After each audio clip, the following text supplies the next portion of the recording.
Hello my friends, it's Ranger Russ from the Meigs Point Nature Center.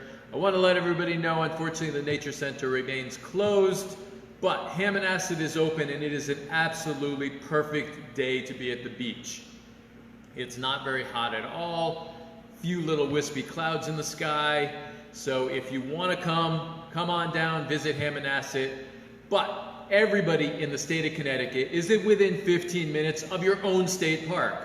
So there's no reason you have to come all the way to Hammonasset to enjoy a state park. You can enjoy state parks across the state. If you're in East Lyme, you can go to Rocky Neck. Absolutely beautiful sand beach there at Rocky Neck. You can go to Black Rock State Park, a beautiful place. You can go hiking and picnicking. So anywhere across the state of Connecticut, there are beautiful places to visit. And I might actually be visiting Black Rock this Friday.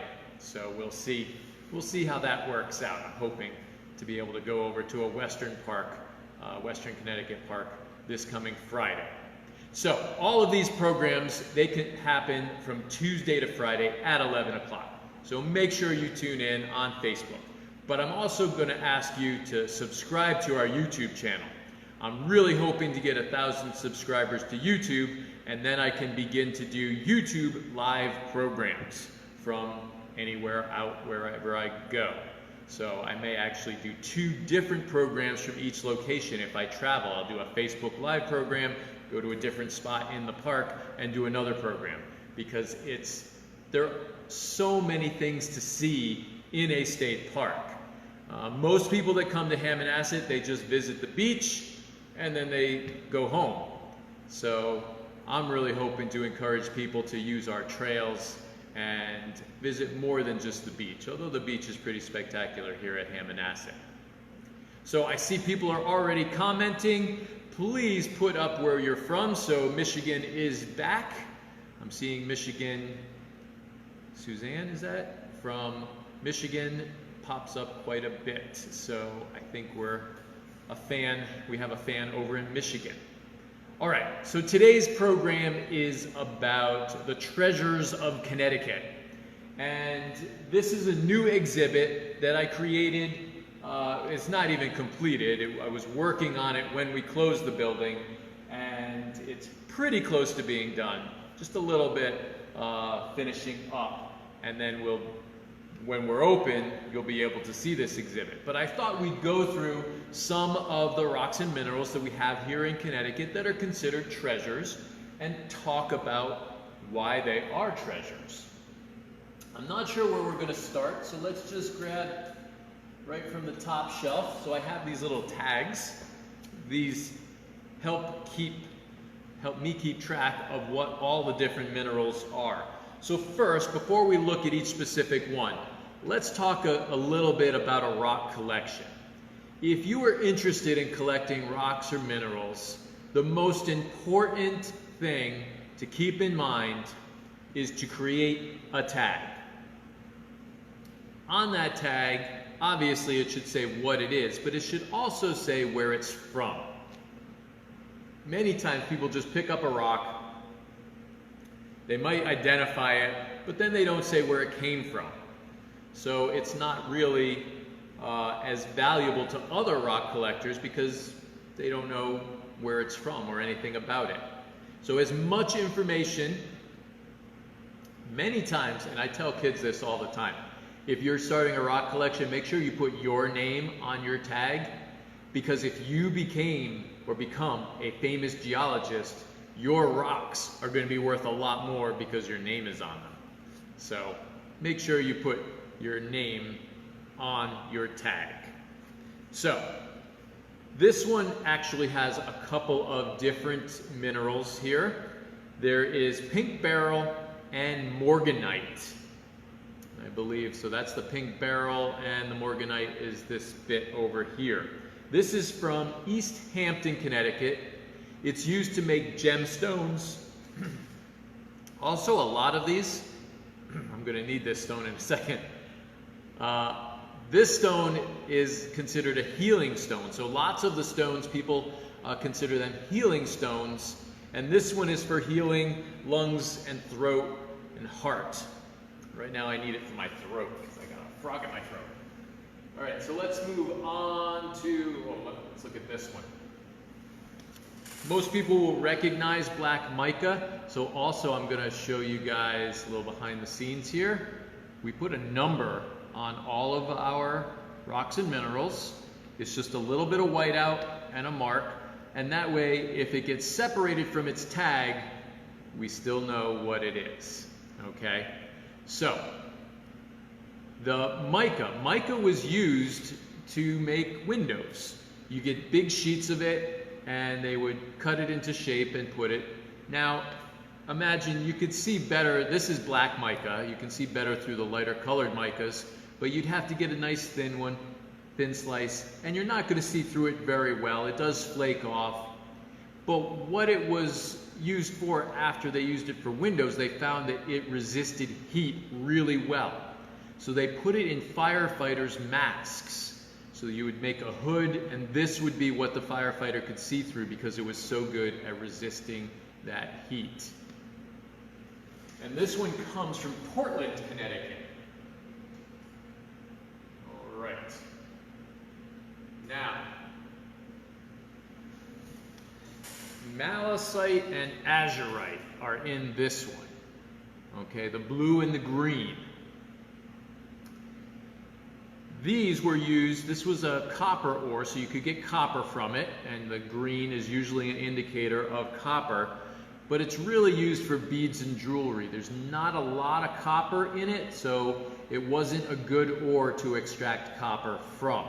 Unless copper is really valuable, then you're going to want to mine this for the copper.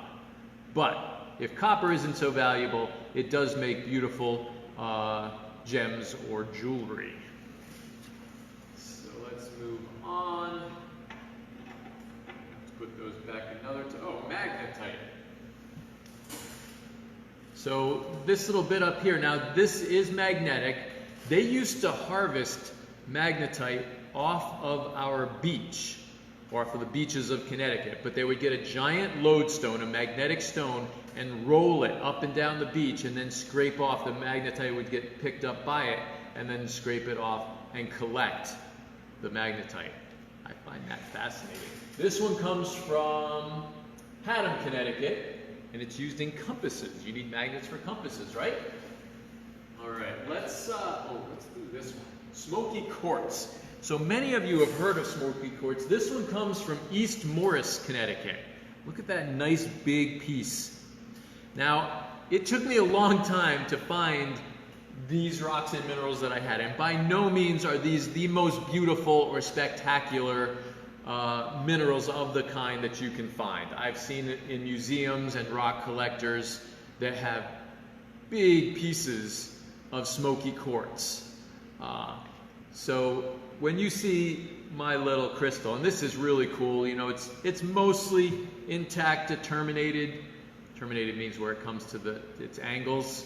So it's a pretty cool piece of smoky quartz. Now, you can make things like this out of smoky quartz. This did not come from Connecticut. You can buy these online. Usually they come from Asia, but this is a rounded orb of smoky quartz. So I just find it fascinating that you can turn something like this into something like this. Although, to me, this is more appealing. Because it's natural. I don't know. That's just me. All right, I should take a look and see if we have any questions. Enfield. I think I've got a rock or mineral here from Enfield. People say pretty, interesting.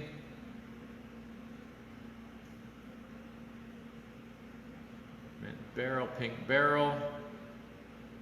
The morganite may have been what's pink. The beryl may have been on the back side of that one.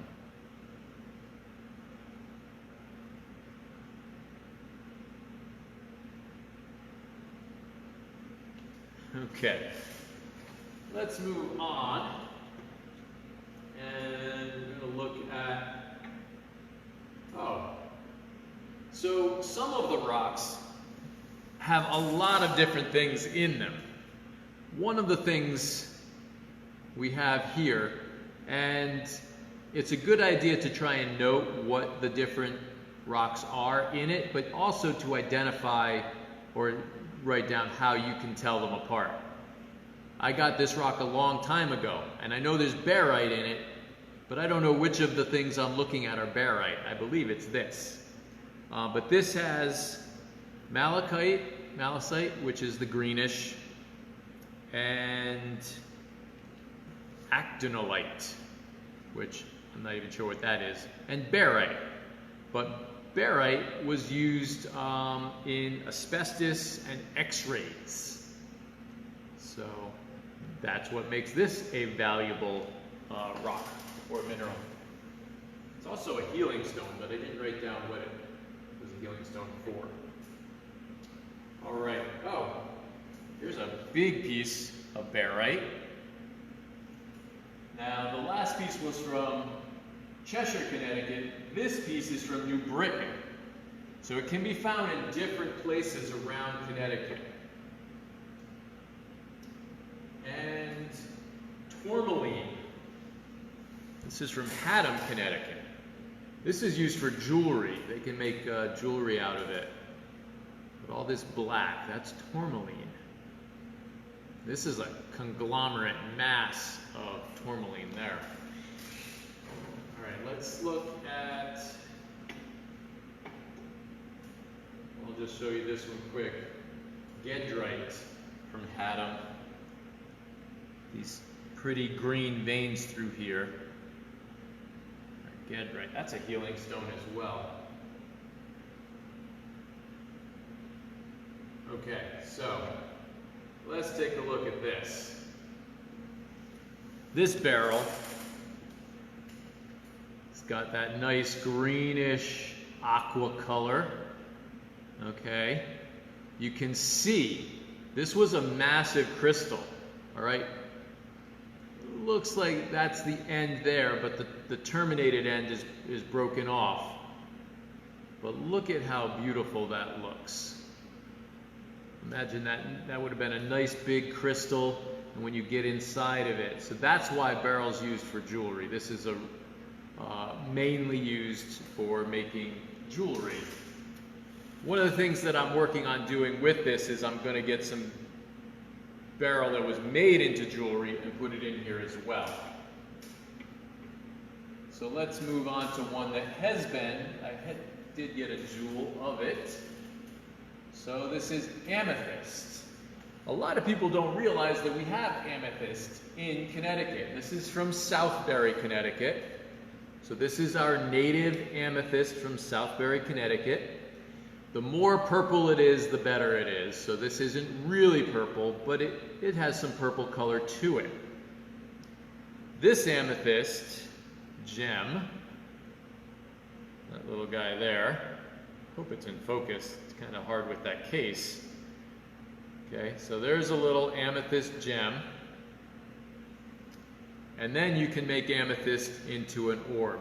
So these two are not, again, not from Connecticut. This is a really nice purple color. I don't know that I've seen any amethyst that is this purple in Connecticut. But you can get some really nice colors of amethyst around the world. And you can get amethyst in Connecticut. So one of those ones that I think people don't realize we have in Connecticut. And again, that's from Southbury. This is where we're really going to look at some tourmaline. So again, tourmaline can be made into jewelry. It's another one of those healing stones as well. There's a nice big piece of tourmaline through there. And then this is an orb of tourmaline. Now sometimes they take scraps and mash them together to make, and then form them into an orb. So I suspect that that's what this is from. Do we have a question? How do you go about looking for and mining these rocks and minerals? Good question. So most of the things here I did not mine myself. I have had to search through other people's collections, and I belong to a mineral club. So let's give a shout out to the Meriden Mineral Club, Rock and Mineral Club. And meeting a lot of people there, they could help me out with getting some of these different things. But many of the mines in Connecticut are closed, and you really need to do your research and make sure that you don't go out and start mining in a place that is closed. That's why they're closed, because people break the rules. So we need to make sure that we're following the rules. But there are a few places that have mines, but the first step I would do is to join a mineral club. And that's going to get you in contact with people that can help you mine these yourself. All right, let's go. So that was Tourmaline Lepidolite. This is used in the glass making process, glass manufacturing process. You can see it's got a nice purpley color to it. Some white veining in there. This is a really granular one. But then you can also get it into an orb. And again, I think this is a composite orb. But it shows you the color that lepidolite can be. All right, let's keep going.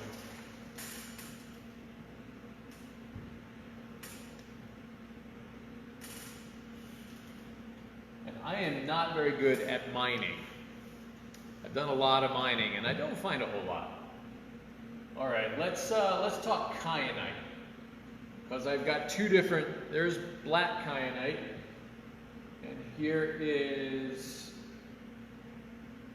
blue kyanite. This is the one that's valuable. They can make sort of a cabochon out of, I always say that word wrong, a cab out of kyanite. Okay, you can see this one has blue on this side and it's clear on that side. Hope this is focusing in for you guys. I can't really tell. What do you mean by healing stones? Good question. So healing stones are used, let me find one.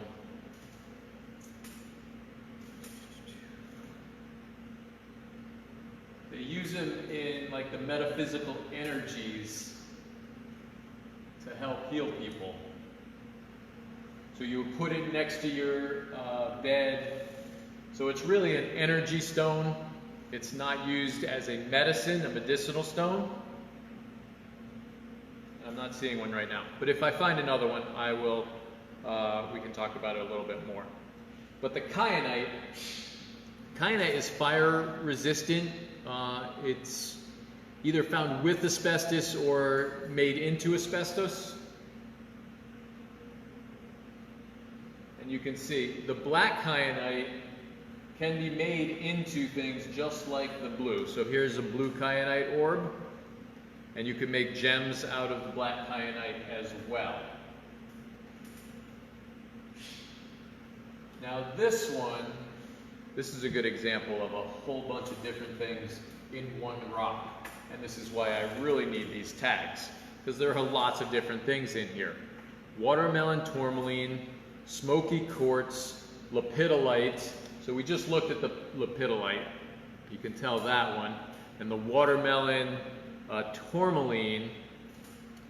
The person at the rock club that found the watermelon tourmaline had to use this little jeweler's loop. And I see some tourmaline in here, but watermelon tourmaline means it changes color from pink to green. And you really do need a magnifying glass or a microscope to see that, but it's in here. So, but I found this rock really fascinating because there's sort of two rocks stuck together. So we've got this lepidolite here, and then almost you can see a seam around where there's a different kind of mineral attached to the other side. So, and this is used in gemstones, glass making. What was the other thing? Oh, it can be an abrasive. It's used in sandpaper. All right, let's keep going. Ooh, fluorite. So another one of those things that people know of fluorite, but they don't realize that we have fluorite here in Connecticut. So this is from Thompson, Connecticut. And it's used in, again in glass, and to make hydrogen fluorite. But the really special thing about fluorite is it glows in the dark. It glows under fluorescent light. So if I had a UV light and shining it on here, I could make this glow. And I think now I'm going to have to do a program on fluorescent stones because I just talked about it.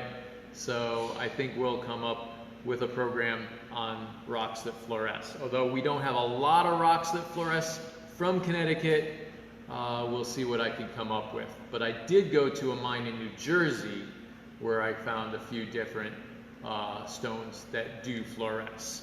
So I should watch out for that. Now let's move on here to our state mineral. You see that? This one's not from Connecticut again, I keep tricking you. You see how beautiful red that is? We're typically not going to get that gem quality from the garnets of Connecticut. And actually, they're called amandine garnets from Roxbury. I don't remember the mine. It's in Roxbury, Connecticut. But our garnets, you can see, these are from Roxbury. Look at how big those garnets are. I've seen people have garnets the size of golf balls out of Roxbury. And then you also can get much, much smaller ones. So lots of different garnets, different size garnets. And again, they can be polished up and made into jewelry, but you're not going to get this red color that we have from that one. And again, this one's probably from Asia. That might have been South America, though. Okay, I saw a comment. Peabody Museum has a display of fluorescent rocks. Very cool. Yeah, but I try and keep all of the stuff in the Nature Center related to Connecticut. The Peabody can go all over the world for their collection, and they do have a spectacular rock collection. Didn't know we had a state mineral. We do. Very cool. Somebody learned something new today. That's one of my wish list items. I always try and learn one new thing a day. All right, so this is from Portland, Connecticut. It's spodumene. I have a really hard time with these names. But if you look here, you can sort of see some really shiny stuff in there. All right, this is one of the coolest ones I think that I found. I didn't mind this one again. Our club does a I don't know, sort of like a little flea market where we have a picnic and everybody brings rocks and they put them in the back of their cars and everybody goes around and finds them.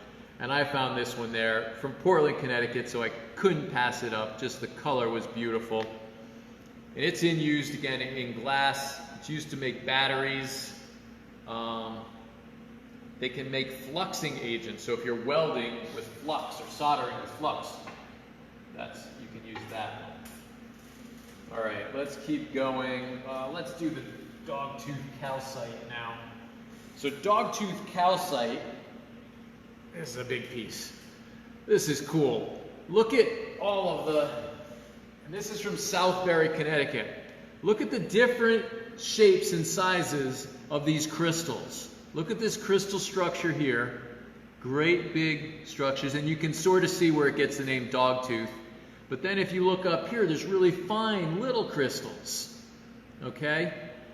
And I really like to find rocks and minerals that show sort of difference right next to each other. Very different. And Dogtooth calcite can be made into this little orb here. So it's sort of a yellowy color. Look at that. You can almost see through it. And the crystals you can see through. So again, People don't realize that these things are found in Connecticut. You can get crystalline structures like this in Connecticut, which I just think is fascinating. I am actually very new at rocks and minerals. This is just the beginning for me to learn about this, and I am finding it absolutely fascinating. And I hope that everybody else finds it as fascinating as I do, because I think rocks are one of those things that are sort of just passed over many times. I mean, we walk over them all the time and don't really think about what's beneath our feet. All right, let's take a look at this one. Now, I got this one when I worked at Rocky Neck. Rocky Neck, we've got the big pavilion, and they were making it handicap accessible, so they needed to put an elevator down into the building. And they had to extend the shaft down into the bedrock that the pavilion at Rocky Neck was built on. So when they drilled out for the elevator, they drilled this piece right here. This is pink garnet, and there was a quarry at Rocky Neck. It didn't produce a lot, but it's not as famous as Stony Creek Quarry granite, which I do have a small piece of Stony Creek granite. I want to get something like this from Stony Creek, and then I'll replace this one. But some of this rock that was mined at Rocky Neck was sent to New Jersey to build the New Jersey state houses. They needed this nice pink granite. But you can see this is the side that was cut with the saw, and then this is just blasted out, and then this was the drill from them trying to extend that shaft for the elevator. But isn't that beautiful? I just love this piece. At the time that I collected it, I didn't think that I would use it for anything, and now it's come in very handy. It fits right into this collection. Okay, I'm going to do, well, let's just look at this one really quickly. This is again from Southbury. It's used to make jewelry, but there's apophyllite. And apophyllite, again, very common in other places in the world, not very common in Connecticut. And that's why I don't have a very nice big piece of apophyllite. But it makes a very nice jewelry. And we can look at some, now this is one that fascinated me as a child. Quartz. Not just any quartz, Milky quartz. So Milky quartz has, it's not clear like other quartz crystals, it's opaque. So it's got this milky, but look at those crystals. Again, we've got small crystals and large crystals. This is what Milky quartz can be made into if it's cleaned and polished and rounded up. But what Milky quartz does, and I tried to do this on a program, but it didn't show up. When you bang these together in the dark, there'll be a flash of light inside there. It's a discharge of energy inside of the crystal. It can store energy. Quartz crystal watches were made out of this. Now, most of you young people don't know what a quartz crystal watch is, but when they're charged, they all line up, and then when the charge goes away, they scatter and disappear. So it would mean the numbers, if you charged a line on your watch, when it was charged, you could see the line. When the electricity went away, the line would disappear.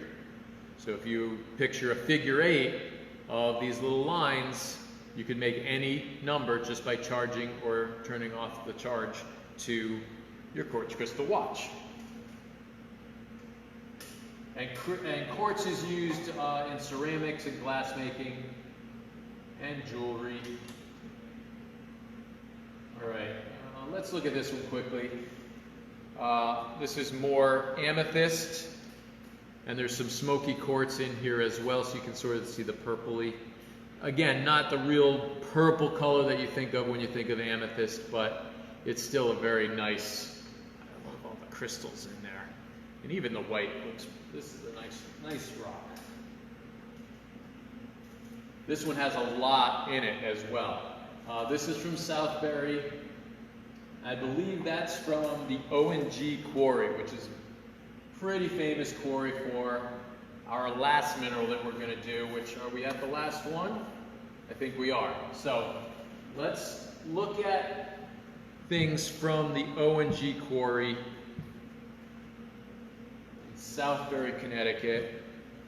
So I believe O&G is closed now, so you can't visit O&G Quarry any longer. This is Prehnite. Prehnite, most commonly that I know it, is green. You can see this beautiful green color here. Sometimes, very rarely, you can find yellow Prehnite. This is really yellow. Usually it's not even that yellow. And then sometimes you find it that's white. So there's some white Prehnite in here as well. So these things all came from the O&G Quarry, and this is a little orb. Prehnite's kind of expensive, so I can only get a little orb. There's a little orb of Prehnite. Looks like a little marble, a little green marble. This one's absolutely fascinating to me. The color in these Prehnites, and their structure is not pointy like quartz. It's always rounded. It almost looks like little grapes or, yeah, like a little cluster of grapes. Some sort of small berry. Okay, do we have any questions? Hey, my cousin's watching. I don't see any questions.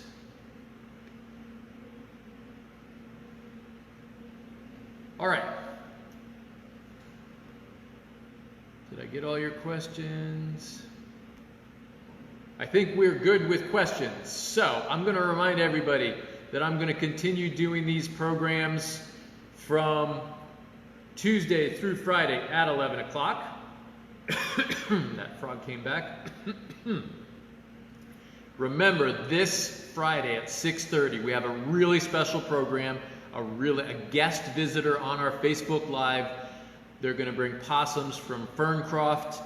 Pam and Bill can't wait to do that program with them, so you'll get to see live possums. She has a lot of possums right now, at least 14, I think she said, but they're rehabilitating a lot of them, so I don't think she actually knew when I asked her yesterday how many possums she had. But really excited to invite them along.